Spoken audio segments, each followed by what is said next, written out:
ఇంత గొప్ప భూకాంత పుచ్చుకుంటేనే హడిలిపోయి గజగజలాడిపోయింది, ఆ వేడినే తట్టుకోలేను అంటే అగ్ని స్వీకరించాడు. ఏ కాంత పుచ్చుకుంటుంది?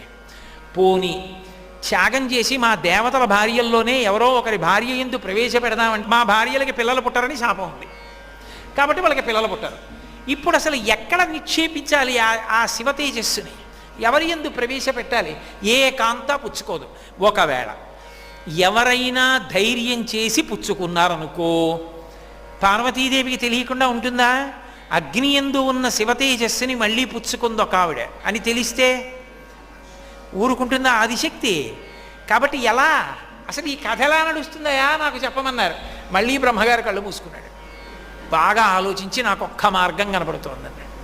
ఏమిటి చెప్పండి అన్నారు. ఒక్క మార్గం ఉంది. అక్క కడుపున పుట్టినటువంటి పిల్లవాడు చెల్లెలికి కూడా కొడుకే అవుతాడు. ఒకానొకప్పుడు హిమవంతుడు